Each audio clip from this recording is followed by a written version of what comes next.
We'll be reading tonight the Lost Book of Enki here. This is the introduction. Some 445,000 years ago, astronauts from another planet came to Earth in search of gold. Splashing down in one of the Earth's seas, they waded ashore and established Iridu, home in the faraway. In time, the initial settlement expanded to a full-fledged mission Earth with a mission control center, a spaceport, mining operations, and even a way station on Mars. And there's lots of evidence of that. I mean, it absolutely is to me no coincidence. And anybody wants to make you believe it's a coincidence is a liar. That the original area of what is now Iraq, formerly Mesopotamia, was called, before it was Mesopotamia, was called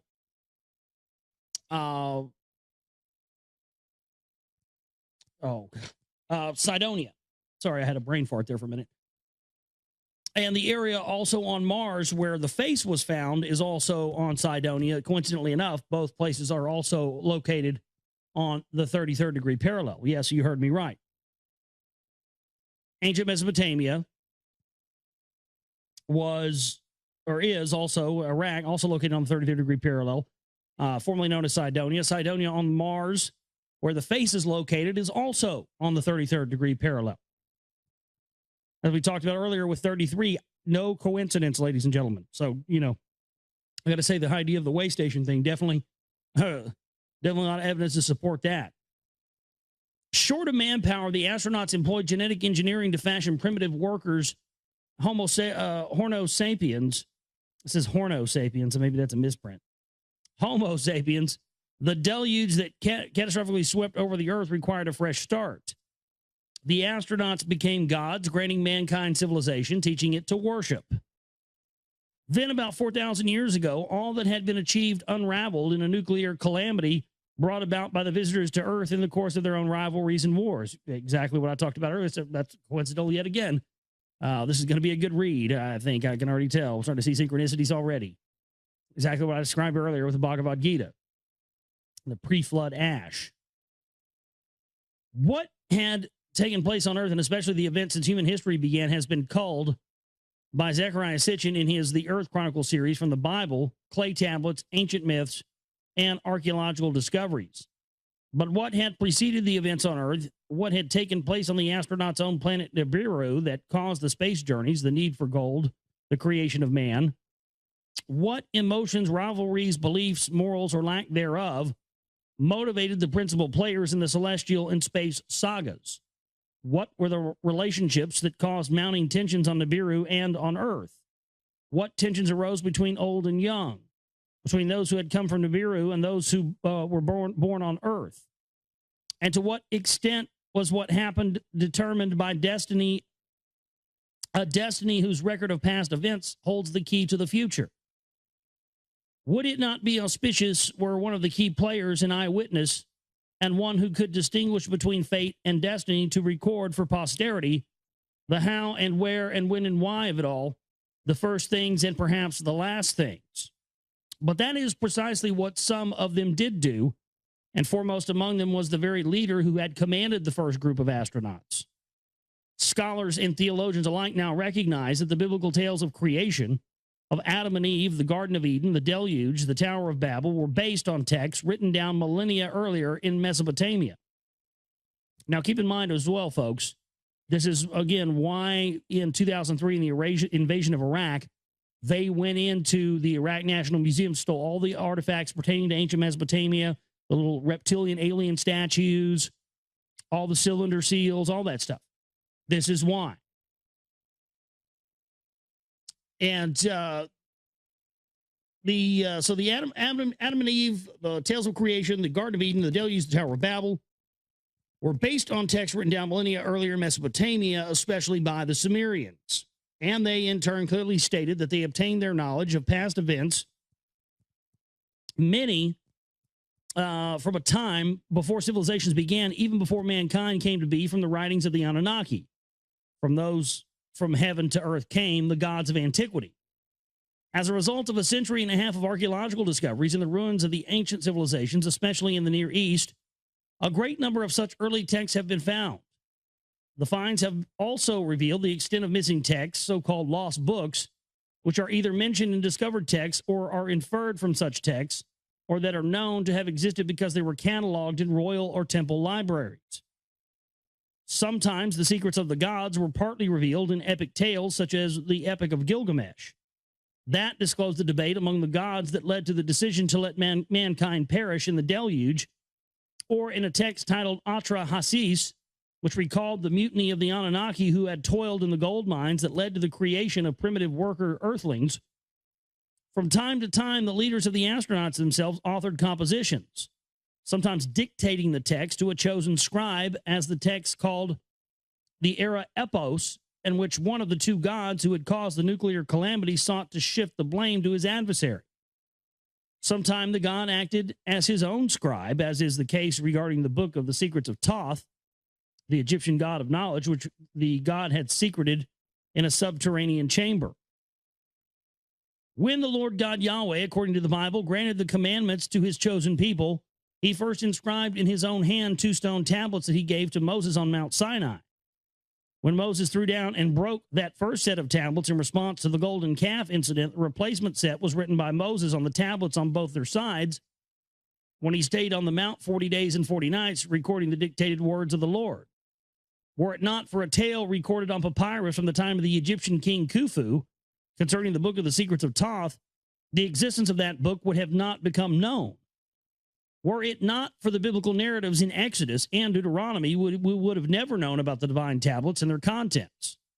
All would have become part of the enigmatic body of lost books whose very existence would have never come to light. No less painful is the fact that in some instances we do know that certain texts had existed, but are in the dark regarding their contents.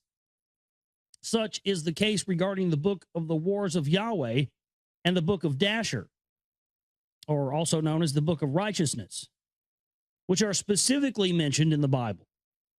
In at least 2 instances, the existence of olden books, earlier texts known to the biblical narrator, can be inferred, chapter 5 of Genesis, with the statement, "This is the book of the Toldoth of Adam." The term Toldoth being usually translated as generations, but more accurately meaning historic or genealogical record. Yeah, the book of, the Adamic, the record of Adam, or the genealogy of Isis. That's what it really means. That's what the book of Genesis means. So that's interesting that chapter 5 of Genesis begins with the statement, "This is the book of Toldoth of Adam," of the Toldoth of Adam, meaning the genealogical record of Adam. Well, Adam supposedly is is what we know in Egyptian mythology as you have Isis, Osiris, and Horus. And that's the Trinity. That's where what we know as the Holy Trinity comes from. It's just amazing stuff. Wow. So that's exactly what the book of Genesis means. Yeah. So this is the book of Toldoth of Adam. The term Toldoth being usually translated as generations or meaning historic or genealogical record. The other instances in chapter 6 of Genesis where the events concerning Noah and the deluge begin with the words, "These are the Toldoth of Noah." Indeed, partial versions of a book that became known as the Book of Adam and Eve have survived over the millennia in Armenian, Slovak, Syriac, and Ethiopic languages. And the Book of Enoch, one of the so-called apocryphal books that were not included in the canonized Bible. They contain segments that are considered by scholars to be fragments of a much earlier book of Noah. An oft-quoted example of the extent of lost books is that of the famed Library of Alexandria in Egypt. Established by the general Ptolemy after Alexander's death in 323 BC, it was said to have contained more than 500,000 volumes of books inscribed on a variety of materials, clay, stone, papyrus, parchment, etc. That great library, where scholars gathered to study the accumulated knowledge, was burnt down and destroyed in the wars that extended from 48 BC to the Arab conquest in AD 642. What has remained of its treasures is a translation of the first 5 books of the Hebrew Bible into Greek and fragments retained in the writings of some of the library's resident scholars.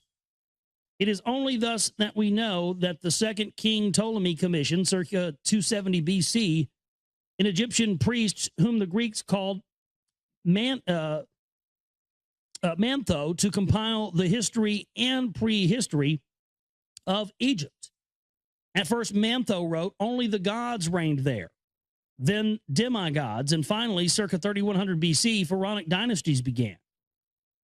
The divine reigns, he wrote, began 10,000 years before the flood and continued for thousands of years thereafter, the latter period having witnessed battles and wars among the gods. In the Asiatic domains of Alexander, where reign fell into the hands of the general, Seleucus and his successors, a similar effort to provide the Greek servants with a record of past events took place. A priest of the Babylonian god Marduk, Berosus, with access to libraries of clay tablets whose core was the temple library of Haran, now in southeastern Turkey, wrote down in 3 volumes a history of gods and men that began 432,000 years before the deluge, when the gods came to earth from the heavens, listing by name and reign durations the first 10 commanders. Berosus reported that the first leader, dressed as a fish, waded ashore from the sea. He was the one who gave mankind civilization, and his name, rendered in Greek, was Cams. Dovetailing in many details, both priests thus rendered accounts of gods of heaven who had come to earth of a time when gods alone reigned on earth, and of the catastrophic deluge.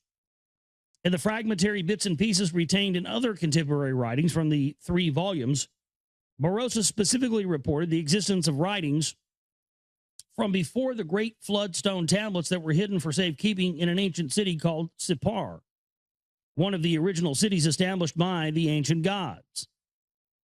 Though Sippar, as were other pre-diluvial cities of the gods, was overwhelmed and obliterated by the deluge, a reference to the pre-diluvial writing surfaced in the annals of the Assyrian king Ashurbanipal when archaeologists in the 19th century found the ancient Assyrian capital, Nineveh. Until then known only from the Old Testament, they discovered in the ruins of a palace with the remains of some 25,000 inscribed clay tablets. An assiduous collector of olden texts, Ashurbanipal boasted in his annals, "The god of scribes has bestowed upon me the gift of the knowledge of his art. I have been initiated into the secrets of writing. I can even read the intricate tablets in Sumerian. I understand the enigmatic words in the stone carvings from the days before the flood." It is now known that the Sumerian or Sumerian civilization had blossomed in what is now Iraq almost a millennium before the beginning of the Pharaonic age in Egypt, both to be followed later by the civilization of the Indus Valley in the Indian subcontinent. It is now also known that the Sumerians were the first to write down the annals of tales of gods and men, from which all other peoples, including the Hebrews, obtained the tales of creation of Adam and Eve, Cain and Abel, the deluge, the Tower of Babel, and of the wars and loves of the gods, as reflected in the writings and recollections of the Greeks, Hittites, Canaanites, Persians, and Indo-Europeans. As all these olden writings attest, their sources were even earlier texts, some found, but many lost. The volume of such early writings is staggering. Not thousands, but tens of thousands of clay tablets have been discovered in the ruins of the ancient Near East. Many deal with or record aspects of daily life, such as trade or workers' wages and nuptial contracts. Others, found mostly in palace libraries, constitute royal annals. Still others, discovered in the ruins of temple libraries or of scribal schools, constitute a group of canonized texts. A secret literature that were written down in the Sumerian language and then translated to Akkadian, the first Semitic language, and then other ancient languages. And even in those early writings, going back almost 6,000 years, references are made to lost books, texts inscribed on stone tablets. Among the incredible, to say fortunate, does not fully convey the miracle finds in the ruins of ancient cities and their libraries. There are clay prisms inscribed with the very information about the 10 pre-Diluvian rulers and their 432,000 years total reign to which Berosus had referred, known as the Sumerian king lists. Let me get a drink here.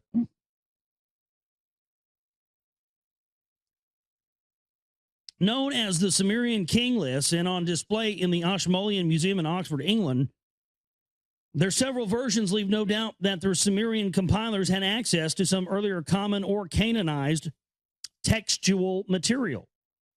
Coupled with other equally early texts discovered in various states of preservation, they strongly suggest that the original recorder of the arrival, as well as of the preceding events and certainly of the following events, had to be one of those leaders, a key participant and an eyewitness, one who had been an eyewitness to all those events. Indeed, a key participant in them was the leader who had splashed down with the first group of astronauts. At that time, his epitaph name was Ea, E-A, he whose home is water. He experienced the disappointment of having command of Earth mission given to his half-brother and rival Enlil, Lord of the Command. A humiliation little mitigated by granting him the title Enki, Lord of Earth. Relegated away from the cities of the gods and their spaceport in the Eden, E-D-I-N, which, of course, Eden, to supervise the mining of gold in the Abzu, which was in southeastern Africa. It was Ea Enki, a great scientist who came across the hominids who inhabited those parts.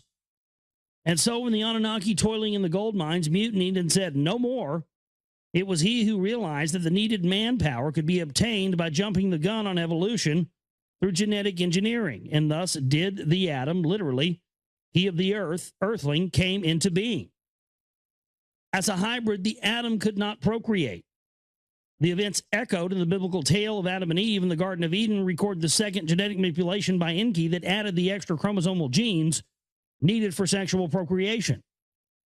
And when mankind proliferating did not turn out the way it had been envisaged, it was he, Enki, who defied his brother Enlil's plans to let mankind perish in the deluge. The events whose hero has been called Noah in the Bible and Zusudra in the earlier original Sumerian text. The firstborn son of Anu, Nibiru's ruler Ea Enki was well versed in his planets and its inhabitants' past. And this is where I start to already have problems with this. I'm not convinced that I don't believe 100% what they tell us. You know, Anunnaki came from Nibiru and all that. I don't believe that. I still think that's a red herring. But that's what you always see Sitchin referring to, and I still just don't. The archaeological stuff doesn't point in that direction. It points more in the direction of Sirius or Cygnus or Polaris. I mean, it just doesn't point in the direction of some planet that we have. We may or may not have ever even really identified. We have hard evidence that points archaeological things like the pyramids and Göbekli Tepe, and I mean, you've got all these ancient megalithic sites all around the world lined up to stars, to certain systems. And then you see things like the Freemasons being obsessed with Sirius and the whole star system's there, and then the Dogon. And I mean, I just have a hard time believing that the Anunnaki came. They just don't seem to have come from within our own solar system. I have a hard time believing that. An accomplished scientist, he bequeathed his most important aspects of advanced knowledge of the Anunnaki, especially to his two sons, Marduk and Ningishzida, who as Egyptian gods were known there as Ra and Thoth, respectively. But he also was instrumental in sharing with mankind certain aspects of such advanced knowledge by teaching to selected individuals the secrets of the gods. In at least two instances, such initiates wrote down, as they were instructed to do, those divine teachings as mankind's heritage. Right, that's what I was referencing earlier in the show, our birthright. That's what they were instructing him to write down. One called Adapa, and probably a son of Enki by a human female, is known to have written a book titled Writings Regarding Time, one of the earliest lost books. The other, called the Edmund Durang, let me get this right, the Enmed Uranki, the Enmed Uranki, Enmeduranki, the Enmed Uranki, another one of the books that was supposed to be our birthright, was in all probability the prototype of the biblical Enoch, the one who was taken up into heaven after he had entrusted his sons the book of divine secrets, and of which a version has possibly survived in the extra-biblical book of Enoch. Though the firstborn of Anu, he was not destined to be his father's successor on the throne of Nibiru. Complex rules of succession, which reflected the convoluted history of their planet, gave the privilege to Enki's half-brother Enlil. And Enlil is also that's where the whole thing of, Jesus and the devil comes from, that whole dynamic. That's in Enlil and Enki. That's what the two twin towers represented, Enlil and Enki. That's it's a pretty good signal of bringing those things down, bringing down Enlil and Enki, that, these custodial rulers definitely, you want to get down to who really pulled off 9/11, there you go. In the effort to resolve the bitter conflict, both Enki and Enlil ended up on a mission to an alien planet Earth, whose goal was needed to create a shield for preserving Nibiru's dwindling atmosphere. It was against that background, made even more complex by the presence on Earth of their half-sister Ninarshag, the chief medical officer of the Anunnaki, that Enki decided to defy Enlil's plans to have mankind perish in the deluge. The conflict carried on between the two half-brother sons, even among their grandchildren. The fact that all of them, and especially those born on Earth, faced the loss of longevity that Nibiru's extended orbital period provided, added personal agonies and sharpened ambitions. It all came to a climax in the last century of the 3rd millennium BC, when Marduk, Enki's firstborn by his official spouse, claimed that he and not Enlil's firstborn son, Ninurta, should inherit the earth. The bitter conflict that included a series of wars led in the end to the use of nuclear weapons. And that's what I was mentioning earlier when the listener had asked me about, the sun symbols. And that's why I said I think it has something to do with nuclear weapons and extraterrestrials, because Polaris, the long-range nuclear missiles launched by submarines, and also the just the whole thing with how they use nuclear weapons on Earth, and that being the North Star and all those sun symbols. Again, when you see those depictions of the sun in Egyptian things or anything else, it's not, that doesn't always mean our sun or our star. It could mean someone else's a star somewhere else. That's what people never think. They never teach you that in school. People need to know that information. It's very key. It changes everything once you know that. The bitter conflict that included a series of wars led to the end of the use of nuclear weapons. The ensuing, though unintended, result was the demise of the Sumerian civilization. And that's true, because that's one of the things that they will admit to, actually, in a high school textbook. The Sumerians disappeared. Gone, poof, in the wind, in the dust. Some people think they got raptured out by aliens, but I think probably the more, I think what I believe is that they were vaporized by the use of these extraterrestrial nuclear weapons. And again, the reason I believe that is because, as we talked about earlier, the pre-flood ash. The initiation of chosen individuals into the secrets of the gods had marked the beginning of priesthood, the lineages of mediators between the gods and the people, the transmitters of the divine words to the mortal earthlings. Oracles' interpretations of divine utterances were commingled with the observation of the heavens for omens. And as mankind was increasingly drawn to take sides in the godly conflicts, prophecy began to play a role.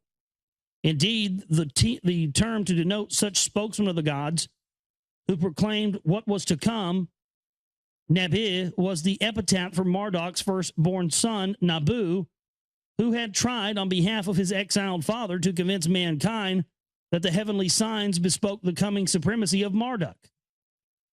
These developments sharpen the realization that one must distinguish between fate and destiny.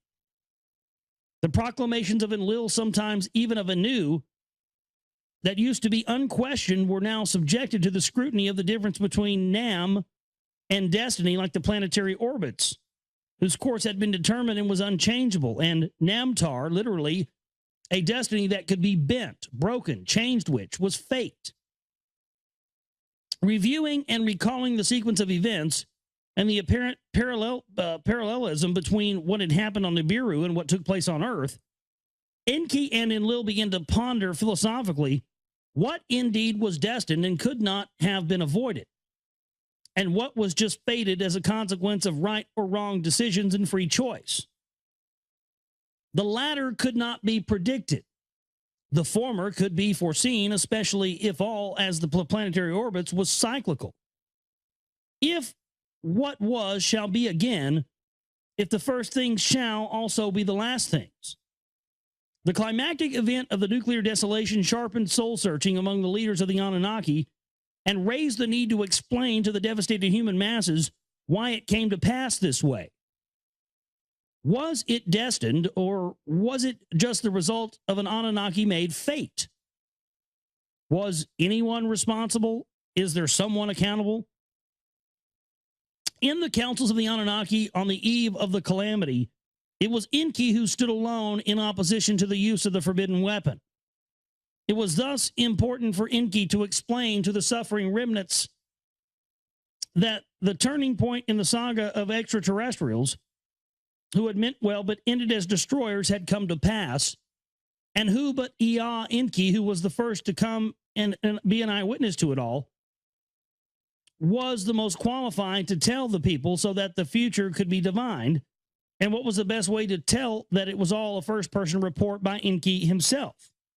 This is kind of in broken English. I apologize. I know how to read, but and the best way to tell it was all as a first-person report by Enki himself. It's just, I don't think Zechariah Sitchin spoke good English. I'm reading it exactly as it is on the page, and some of this stuff I'm having to like improvise because it's just bad English. I hate that. It's like every time I find a book I want to read, it's written by a fucking first grader. Sucks. That he had recorded his autobiography is certain, for a long text stretching over at least 12 tablets was discovered in a library. Nippur quotes Enki as saying, "When I approached the earth, there was much flooding. When I neared its green meadows, heaps and mounds were piled up at my command. In a pure place, I built my house. An appropriate name I gave it."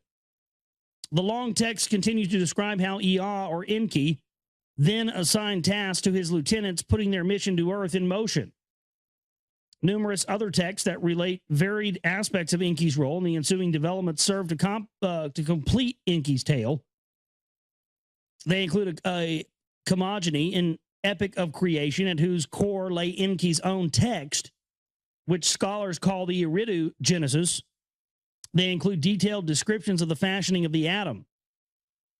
They describe how other Anunnaki, male and female, came to Enki in his city Eridu to obtain from him a kind of data disk that encoded all aspects of civilization, and they include text of Enki's private life and personal problems, such as the tale of his attempts to attain a son by his half-sister Ninarshak, his promiscuous affair with both goddesses and the daughters of man, and the unforeseen consequences thereof. The Atra Hasis text throws light on Anu's efforts to prevent a flare-up of the Enki-Enlil rivalries by dividing Earth's domains between them. And texts recording the events preceding the deluge render almost verbatim the debates in the Council of the Gods about the fate of mankind and Enki's subterfuge known as the Tale of Noah and the Ark Tale known from the Bible, until one of its original Mesopotamian versions was found in the tablets in the Epic of Gilgamesh. Sumerian and Akkadian clay tablets, Babylonian and Assyrian temple libraries, Egyptian, Hittite, and Canaanite myths, and the biblical narratives are the main body of written down memories of the affairs of gods and men. For the first time ever, this dispersed and fragmented material has been assembled and used by Zechariah Sitchin to recreate the eyewitness accounts of Enki, the autobiographical memoirs and insightful prophecies of an extraterrestrial God. Presented as a text dictated by Enki to a chosen scribe, a book of witnessing to the unsealed, to be unsealed at an appropriate time. It brings to mind Yahweh's instructions to the prophet Isaiah. Now come, write it on a sealed tablet as a book and engrave it. Let it be the witnessing until the last day, a testimony for all time. In dealing with the past, Enki himself perceived the future. The notion that the Anunnaki, exercising free will, were masters of their own fates, as well as the fate of mankind, gave way in the end to a realization that it was destiny, that when all was said and done, determined the course of events, and therefore, as the Hebrew prophets had recognized, the first things shall be the last things. The record of events dictated by Enki thus becomes a foundation for prophecy, and the past becomes the future. In the 7th year after the great calamity, in the 2nd month, on the 17th day, I was summoned by my master, the Lord Enki, great God, benevolent fashioner of mankind, omnipotent and merciful. I was among the remnants of Eridu who had escaped to the arid steppe just as the evil wind was nearing the city. The evil wind nearing the city, a nuclear blast. And I wandered off into the wilderness to seek withered twigs for firewood. And I looked up, and to behold, a whirlwind came out of the south. Maybe it was a UFO landing.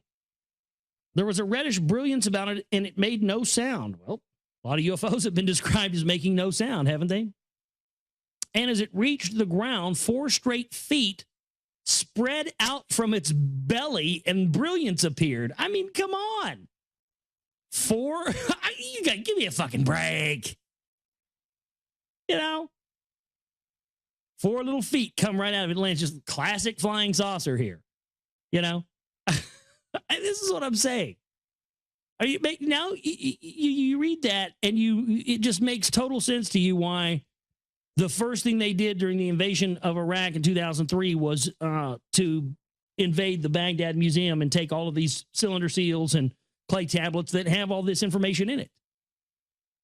You know, when people started figuring out that, you know, it openly talks about UFOs landing on the ground, that started to become a problem for the power structure, considering Saddam Hussein was about to create this gigantic new library and put all of this stuff out there for people to see. And what they were going to see, he was going to also reveal was that the inhabitants of Iraq that originated there from ancient Mesopotamia were truly God's chosen people.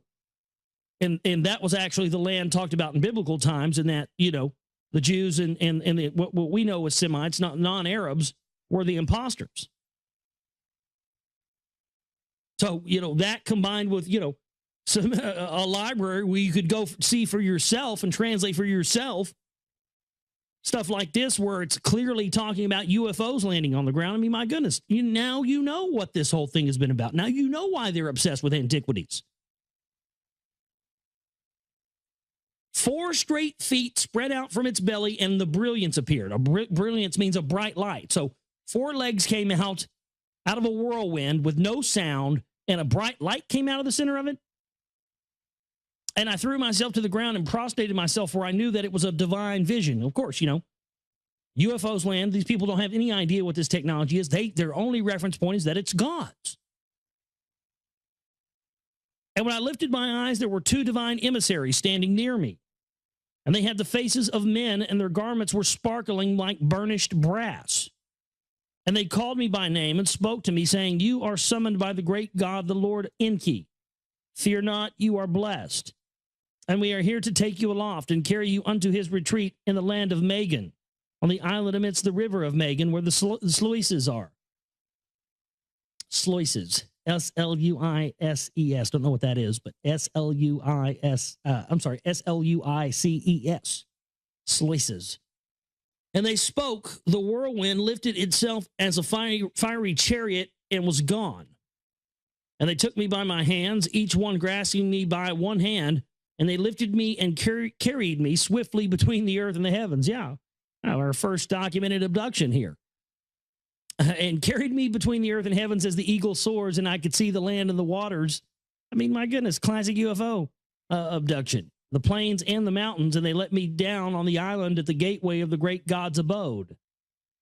And the moment that they let go of my hands, a brilliance as I had never seen before engulfed and overwhelmed me. And I collapsed on the ground as though voided of the spirit of life. My life senses returned to me as if awakened from the deepest sleep by the sound of the calling of my name. I was in some kind of an enclosure. It was dark, but there was also an aura. Then my name was called again by the deepest of voices. And although I could hear it, I could not tell whence the voice came, nor can I see whoever it was that spoke. And I said, "Here I am." Then the voice said to me, "In Dubsar, offspring of Adapa, I have chosen you to be my scribe, that you write down my words on the tablets." And all at once there appeared a glowing in one part of the enclosure. And I saw a place arranged like a scribal workplace, a scribe's table and a scribe's stool. And there were finely shaped stones upon the table, but I saw no clay tablets nor containers of wet clay. And there lay upon the table only one stylus, and it glistened in the glowing as no reed stylus ever did. It was a computer. You scribed it on a computer, yeah. And the voice spoke up again, saying, "In Dubsar, son of Eridu city, my faithful servant, I am your lord Enki. I have summoned you to write down my words, for I am much distraught by what has befallen mankind by the great calamity. It is my wish to record the true course of the events, to let gods and men alike know that my hands are clean. Not since the great deluge had such a calamity befallen the earth and the gods and the earthlings. But the great deluge was destined to happen. Not so the great calamity. This one, 7 years ago, need not have happened. It could have been prevented, and I, Enki, did all I could to prevent it. Alas, I failed.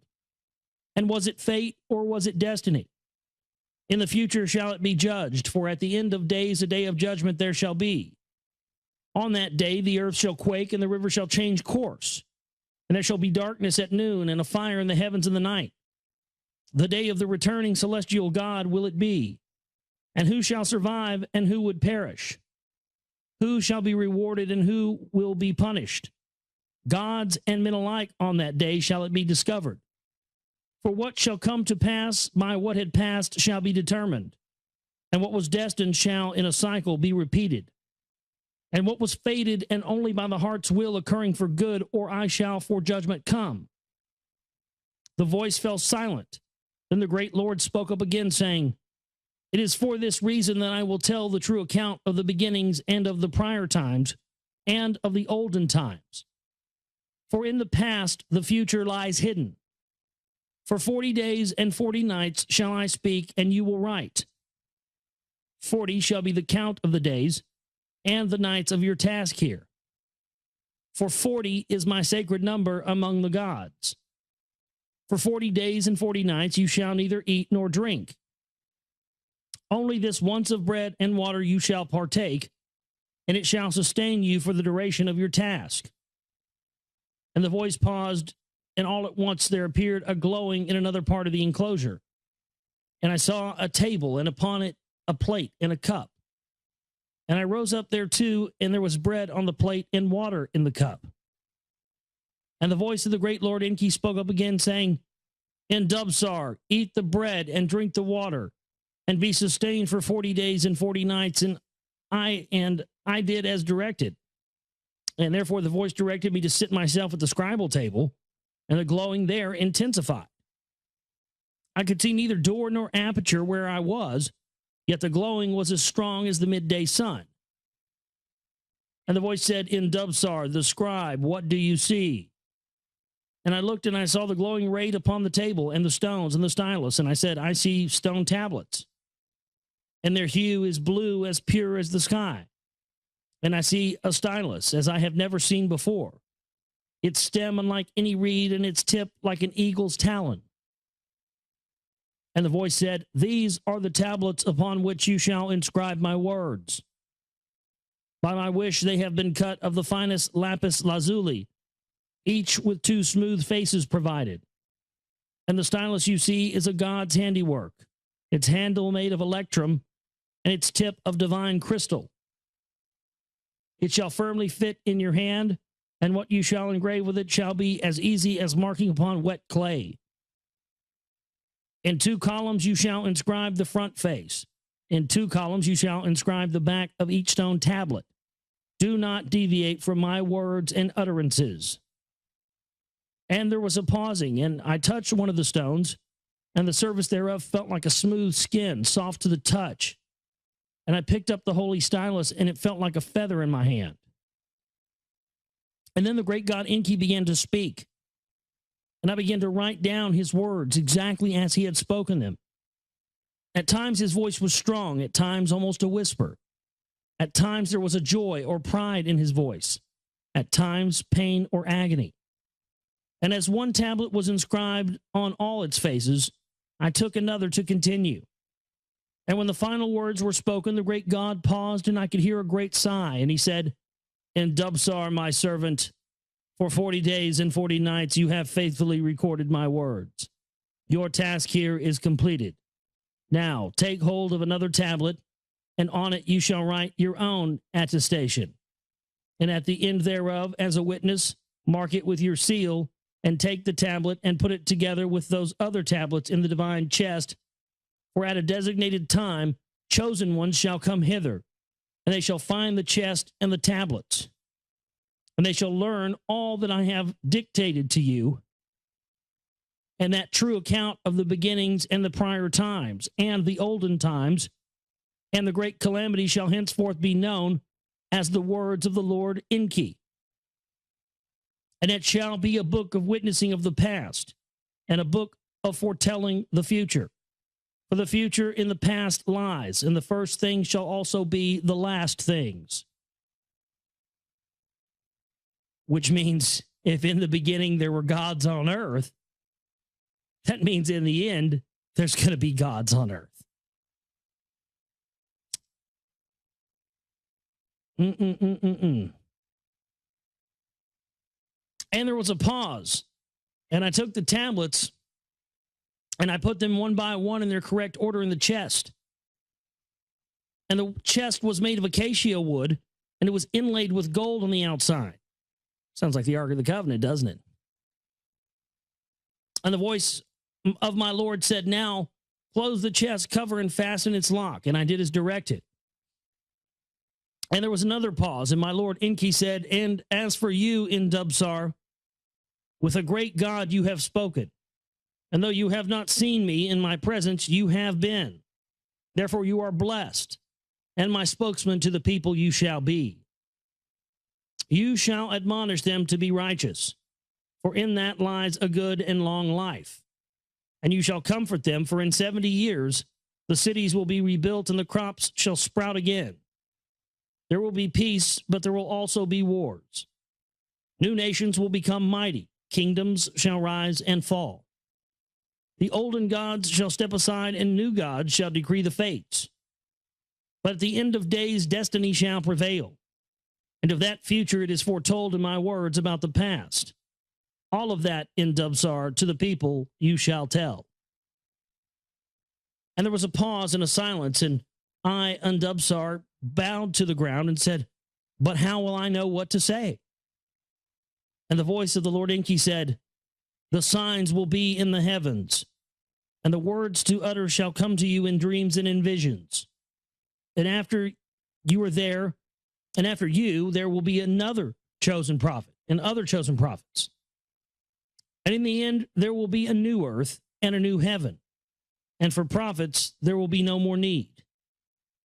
And then there was silence, and the auras were extinguished, and the spirit left me. And when I regained my senses, I was in the fields outside Eridu.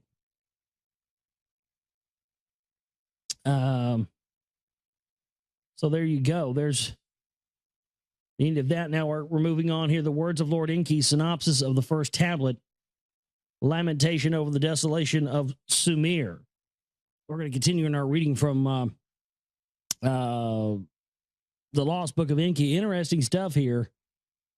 And especially interesting to sort of, that's why I wanted to follow up the Gods of Eden that we read with William Bramley with this one. You know, follow up. Now that we got the premise, now that we figure, you know, we've gotten that added into the vocabulary. I think that was the best thing I think that I took away from reading that. And hopefully you took that away too, was that it sort of added, you know, the other pieces of the picture to this worldview of, you know, the New World Order and the Illuminati and the whole thing.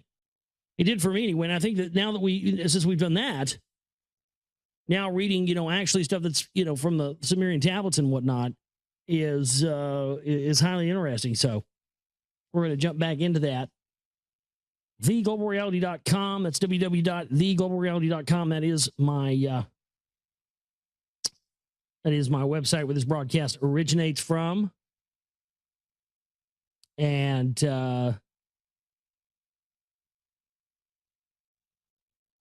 it says, I got an email here, another email from Lori. Lori says, hey, Josh, I'm glad you're reading this book. I really enjoy your commentary while reading these books. A lot of things pop in your head that aren't popping in mine. While you're reading Gods of Eden, I started reading Lost Book of Enki. You started reading that as I was reading Gods of Eden. That's odd. It's a hard read and kind of reads like the Bible. This father, son, brothers, cousins, blah, blah, blah. Anyways, I'd looked up some of the changes of some of these guys in the book. Like Murdoch is also Ra. Don't know if they are right or not. Yeah, well, that's true. Murdoch, Ra, you know, a lot of the ones that started out as Sumerian ones later became the verbatim the same ones that were in Egyptian mythology and stuff. So yeah, absolutely the same gods. They just had different names. But anyway, there you go. So thanks so much to Lori for that. Again, Chipping Banner donate button is there at the website, and we need to be getting in more support than we have over this past week. We need an influx of cash right now because we're just trying to get getting back on the track and get back on getting be able to get the film out very soon. I'm shooting for middle of July for Secret Run Volume 2. And just trying to, you know, after losing a couple of weeks with all the stuff that was going on, I'm trying to get back on doing that. So any support we can get, Chip and Banner donate button, anything we can get in right now would be great. And we don't get a lot of stuff over the weekends when we don't have shows, and you know, we could really use it right now. So because what I mean, with paying the stream bill and stuff right now, we're not going to have anything we're going to be at zero after that. So we could use some help right now. I want to put that out there and let everybody know that it is serious. I'm not just saying, you know, donate like it's every day or something. We do need to get some stuff in. You know, if you're hearing this on a rebroadcast or something, then please donate if you can. All right. Synopsis of the first tablet, lamentation over the desolation of Sumer. How the gods fled their cities as the nuclear cloud spread. The debates in the council of the gods, the fateful decision to unleash the weapons of terror. The origin of the gods and the awesome weapons on Nibiru. Nibiru's north-south wars, unification and dynastic rules.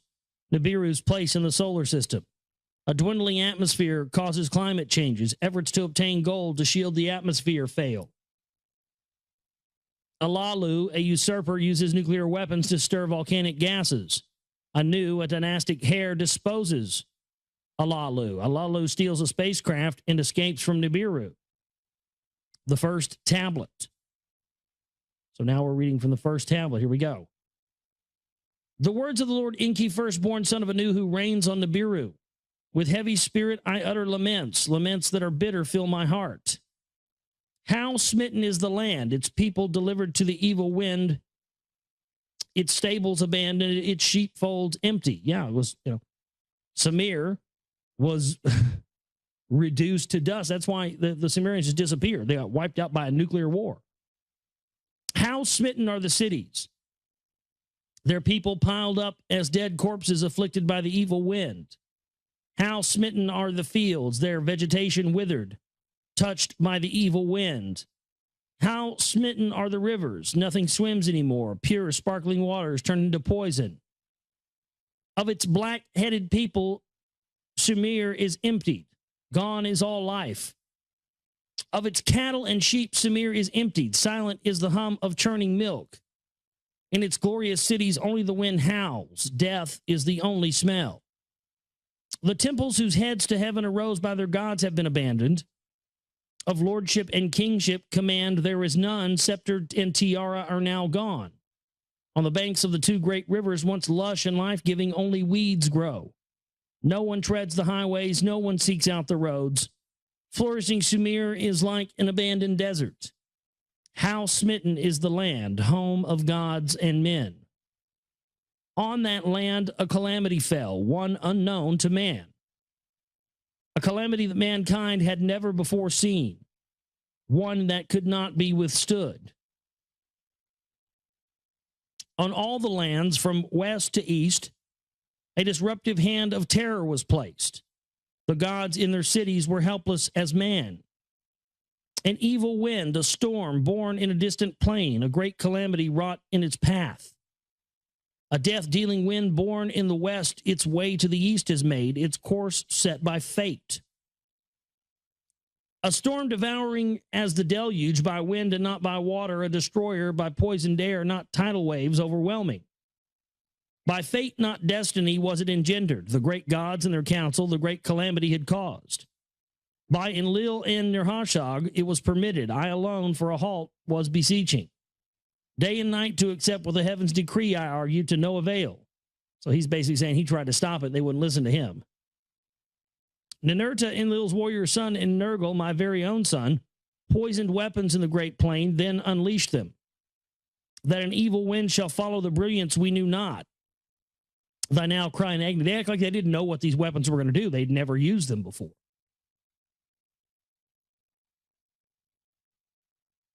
Much you almost see them as almost in the same place that we are now with our technology. It's almost as if that's where they were at, you know, a little bit more advanced than us. They could travel places, but you know, but before anybody ever dropped a nuclear weapon, nobody knew what it was going to do, even though they had that technology, you know, and knew about it, but just didn't, you know, they didn't know. Seems like this was kind of the same way. In their holy cities, the gods stood disbelieving as the evil wind toward Sumer made its way. One after another, the gods fled their cities, their temples abandoned to the wind. In my city, Eridu, as the poison cloud approached, I could do nothing to stop it. Escape to the open steppe, to the people I gave instructions. With Enki, my spouse, the city I abandoned. In his city, Nippur, place of the bond heaven earth, Enlil could do nothing to stop it. The evil wind against Nippur was onrushing in his celestial boat, UFO. Pretty clear, celestial boat. Give me a break. Enlil and his spouse hurriedly took off. Yeah, sure. Yeah, the tough gods, you know, these almighty, all-powerful, all-loving gods, you know, puke. Drop nuclear weapons on us, then get in their fucking spaceships and haul ass out of here. Sounds familiar, doesn't it? You know, as above, so below, right? Sounds like what they want to do to us. You know, the past is prologue. Like what it said at the beginning of this, some of that effect. What's happened in the past determines the future.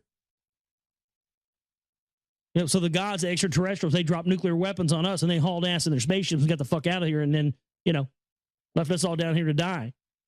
That very well could be what's going to happen again. A lot of evidence pointing that direction in there.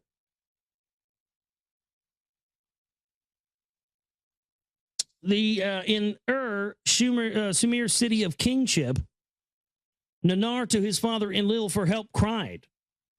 In the place of the temple that to the heaven in 7 steps rises, Nanar, the hand of fate, refused to heed.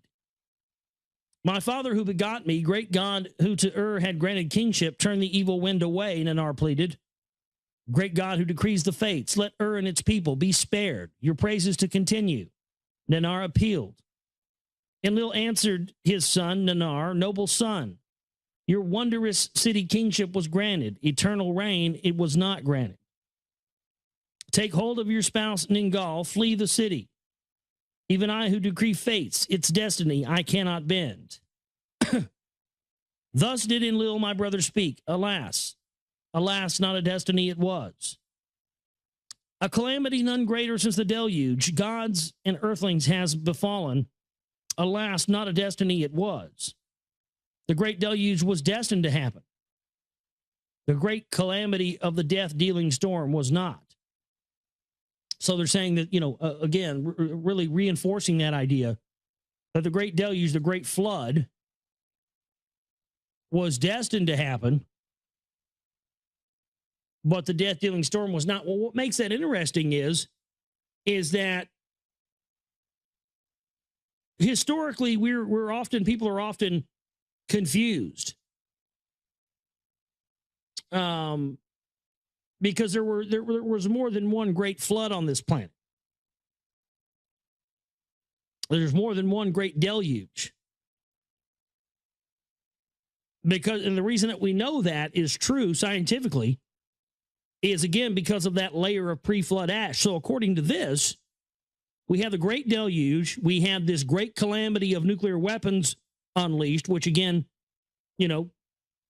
all across the earth, deep underground, there's a layer of pre-deluge, pre-flood ash. So according to this, we had a great deluge. We have the nuclear decimation of Earth, reducing it to ash. Then we had another flood after that at some point. And that's proven because it's proven that there was a flood after this event that caused the Earth to be reduced to ashes. That's very interesting. And you see that reference that there was more than one flood. You hear that talked about. By the breach of a vow, by a council decision, it was caused. By weapons of terror was it created. By a decision, not destiny, were the poisoned weapons unleashed. By deliberation was the lot cast. So they're saying that this was done with, impunity. This was done on purpose. There was no accident that these nuclear weapons were deployed. Against Marduk, my firstborn, did the two sons' destruction direct. Vengeance was in their hearts. Ascendancy is not Marduk's to grasp. And Lil's firstborn shouted, with weapons I shall oppose him, Ninurta said. Of people he raised an army, Babili as earth's navel to declare, Nergal, Marduk's brother, so shouted. In the council of the great gods, words of venom were spread. Day and night I raised my opposing voice. Peace I counsel, deploring haste. For the second time, the people have raised his heavenly image. Why does opposing continue? I asked in pleading. Have all the instruments been checked? Did not the era of Marduk in the heavens arrive? I once more inquired. Ningish Zeta, my very son, other signs of heaven sighted. His heart, I knew, Marduk's injustice to him could not forgive. Ninartu and Lil on Earthborn was unrelenting too. Marduk, my temple in the North City, his own abode made, so he said. Ishkur and Lil's youngest son demanded punishment. In my lands to whore after him the people he made, he said. Utu, son of Ninar, Marduk's son Nabu, his wrath directed. And this goes on, and this is like on and on. This is like an argument. I'm gonna fuck you up. No, I'm gonna fuck you up. I'm gonna fuck you up. No, I'm gonna fuck you up. On, pissing contest, essentially. Nergal, lord of the lower domain, ferociously was demanding, let the olden weapons of terror for obliteration be used. The olden weapons of terror for obliteration, meaning that those were, something from the weapons of the past of this civilization. Kind of like what we see people in the future will see nuclear weapons on Earth. Let the olden weapons of terror for obliteration be used. At my own son I gazed in disbelief, for brother against brother the terror weapons have been forsworn. Sounds familiar. I mean, why do we think we're in a constant state of war? I mean, that was Bramley's sort of whole premise for the gods of Eden. Well, there you go. That's all we know. That's what the people who created us, or who we call gods, who we are the victims of a gigantic science experiment of. We are. No wonder nobody's ever tried to.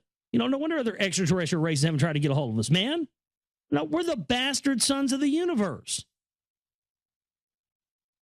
We are. We're the redheaded stepchildren of the galaxy. And we wonder why we arm against each other and why we have weapons, and we're all people, man. Why do we want to kill each other? Because the people of the bloodlines who are in positions of power around the globe, from presidents to congressmen to senators to royalty to the crown to all across the board, banking houses, religious institutions, all of these bloodline people are trying to become gods themselves. And to become like their gods, their creators, our creators, to become like them because they feel that because they're of the pure bloodline, that gives them the right to do it. It gives them the right to do everything that their creators did. And if that means endless war and everybody killing each other, then so be it, because that's what they did. For brother against brother, the terror weapons have been forsworn. Instead of consent, there was silence. In the silence, Enlil opened his mouth. Punishment there must be. Like birds without wings, the evildoers shall be. Marduk and Nabu of our heritage are depriving us of our heritage. Let them deprive the place of the celestial chariots. I'm sort of reading this slow and kind of, it's just, all the words are kind of reversed into what we would say it. So I'm trying to reverse them a little bit and say them, so they're easier to understand for you. Let this place be scorched to oblivion, Ninurta shouted. Let the one who scorches be me. I mean, let me do it. Let me fucking set this place on fire. Let's scorch this motherfucker to oblivion. Let's drop, but let me pull the trigger. That's what Ninurta is saying. Excited, Nergal stood up and shouted, let the evildoers' cities also be upheavaled. The sinning cities let me obliterate. Let the annihilator my name be thereafter. The earthlings by us created, the earthlings that were created by us must not be harmed. The righteous with the sinners must not be perished, I forcefully said. Ninarshog, my creating helpmate, was consenting. The matter is between the gods alone to settle. The people must not be harmed. I knew from the celestial abode to the discussions was giving much heed. I knew who determines fates from his celestial abode, his voice made heard. Let the weapons of terror be used this once. Let the place of the rocket ships be obliterated. Let the people be spared. Let Ninurta the Scorcher be. Let Nergal be the Annihilator. So did Enlil announce the decision. To them a secret of the gods I shall reveal. The hiding place of the terror weapons to them I shall disclose. The two sons, one mine, one his, to his inner chamber Enlil summoned. Nergal, as he went by me, averted his gaze to me. Alas, I cried out without words, brother has turned against brother. Are the prior times fated to repeat? A secret from the olden times to them Enlil was revealing. They had entrusted in their hands the weapons of terror. Clad with terror, with a brilliance they are unleashed, and they touch to dust and turn in the heat dust, turn everything into dust, essentially is what they're saying.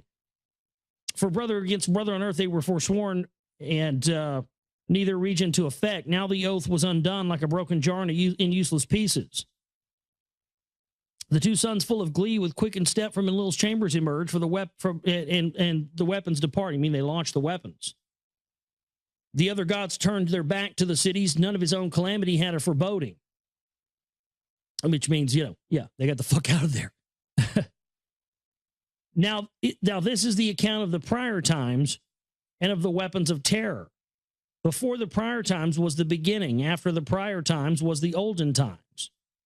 In the olden times, the gods came to earth and created the earthlings. In the prior time, none of the gods were on earth, and the earthlings were not yet fashioned. They were not yet made. In the prior times, the abode of the gods was on their own planet. Nibiru is its name. A great planet, reddish in radiance, around the sun, an elongated circuit Nibiru makes. It has a long orbit, allegedly. For a time in the cold is Nibiru engulfed, for part of its circuit by the sun strongly is it heated.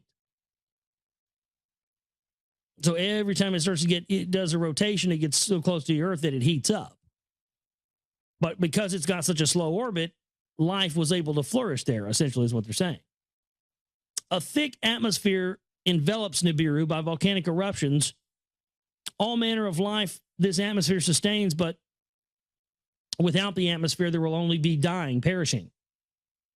In the cold period, the inner heat of Nibiru keeps the planet warm, like a warm coat. In the hot period, it shields Nibiru from the sun's scorching rays. In the midst, I guess, in the springtime, it rains and it holds and releases to lakes and streams, giving rise. Lush vegetation our atmosphere feeds and protects. All manner of life in the waters and on land has been caused to sprout.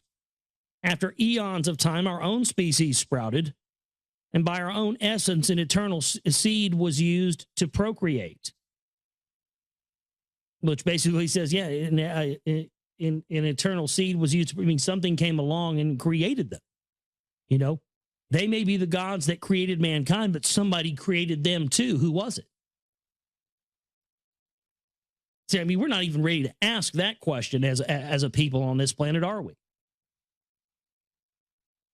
You know, that if there is a God or gods, most likely that God or gods has a God too, someone who created them. Well, who is that?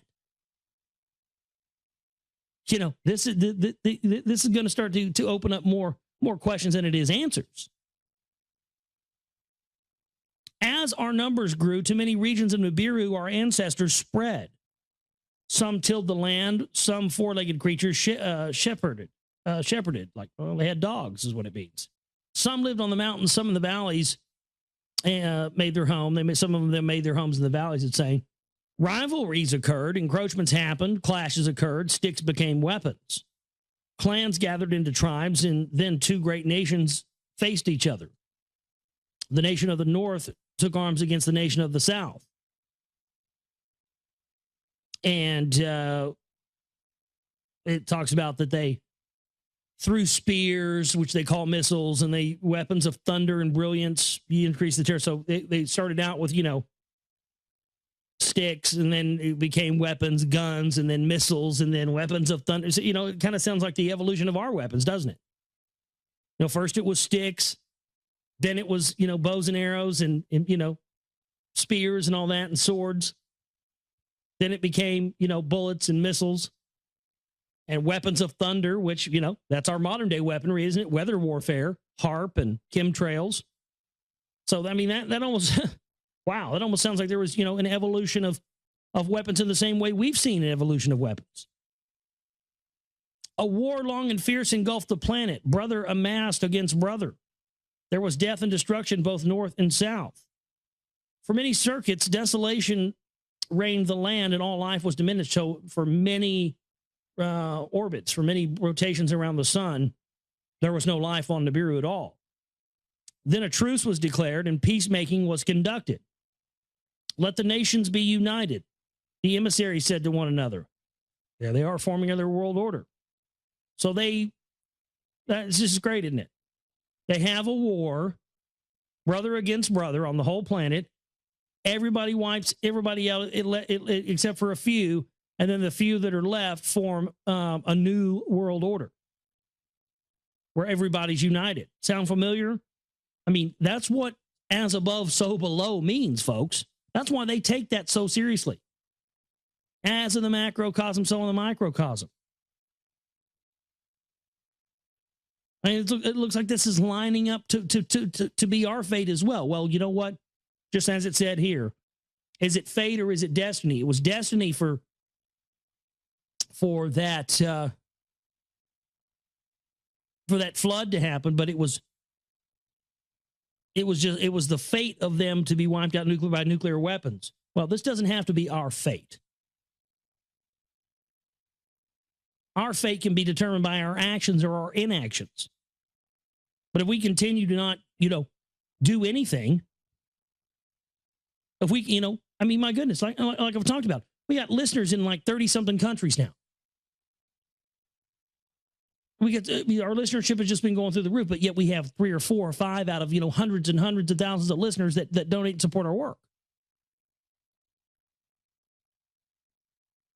Are we going to choose to do like we've always done and be lazy and assume this is somebody else's problem to handle? Or are we going to step up and change fate? Because if not, then this is what is going to be our fate.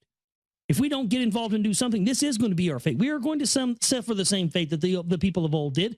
And something tells me the elite want it that way. That's exactly what they're planning.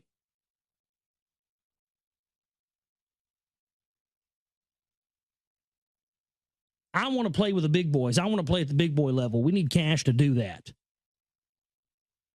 Unbelievable, man. Unbelievable, just the epiphanies from reading stuff on air. It just blows me away. Let there be one throne on Nibiru, one king to reign over all. There it is, the new game's in town. Divide and conquer. Kill everybody, blow everybody, create all-out warfare, and then come in and pick up the pieces and create a new order. That's what their agenda is. Let a leader from north or from south by lot be chosen. One king supreme to be. If he be from north, let south choose a female to be his spouse, an equal queen to reign alongside him. If he's from the south, if they choose one from the south, let someone from the north, a female from the north, be his spouse. Husband and wife, let them be as one flesh to become. Let their firstborn son be the successor. Let a unified dynasty thus be formed, unity on Nibiru forever to establish. They set up a fucking monarchy is what they did. They set up the new game. Who's going to run the new game? They wipe everybody out, and then they set up a new game under that. And the people 100, 200, 300 years from now have no idea why life is the way it is, and nobody really questions it, and people just going around about their business, forgetting that 200, 300, 1,000 years ago, 2,000 years ago, everybody died and somebody came in and set up the new game that they controlled, and people just think it's day to day, and they never know what happened. You see what happened to us? The same thing.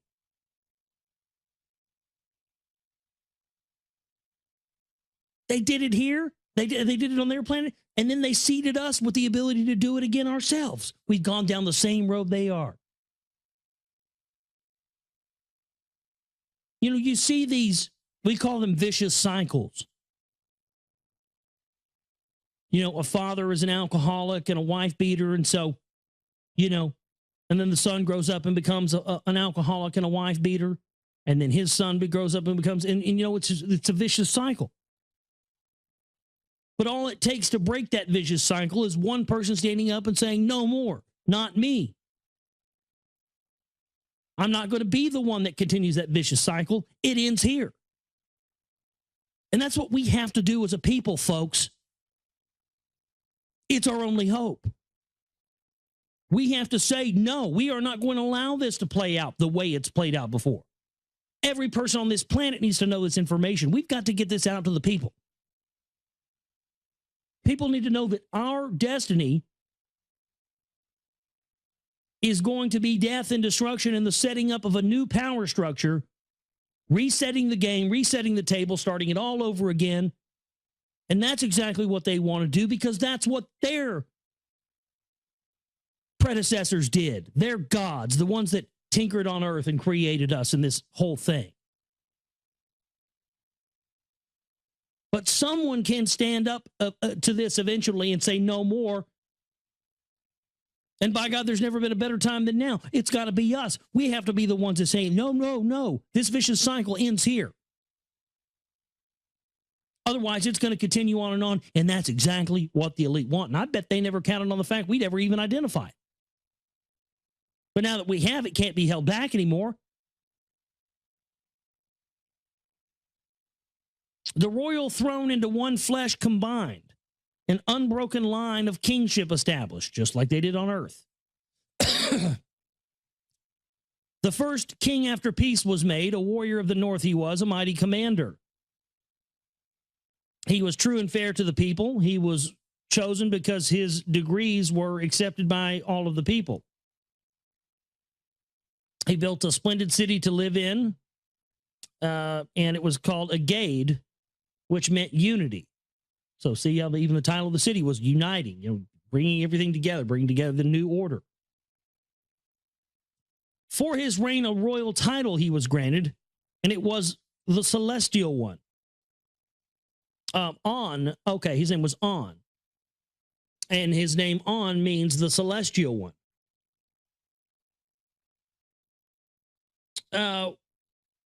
He strong-armed people into reestablishing new laws and regulations on the land.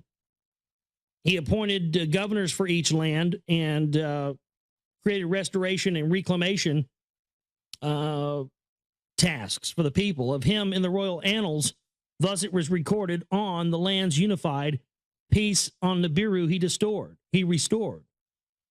He built a new city, the canals he repaired, provided people to the food, and there was abundance in the lands.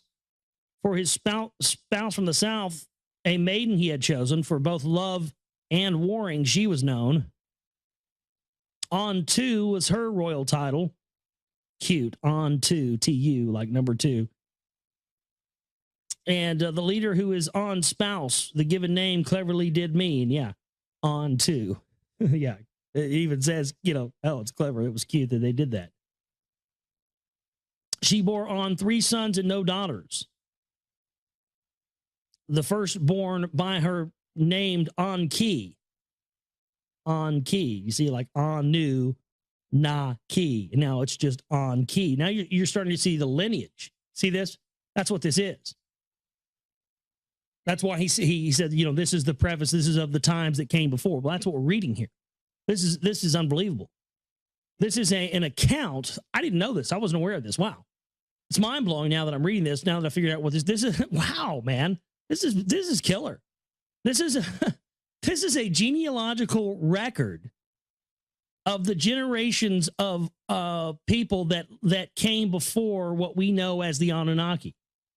This is the record of their lineage and of their lives and of what they did. The reason this is important to us, this is amazing. I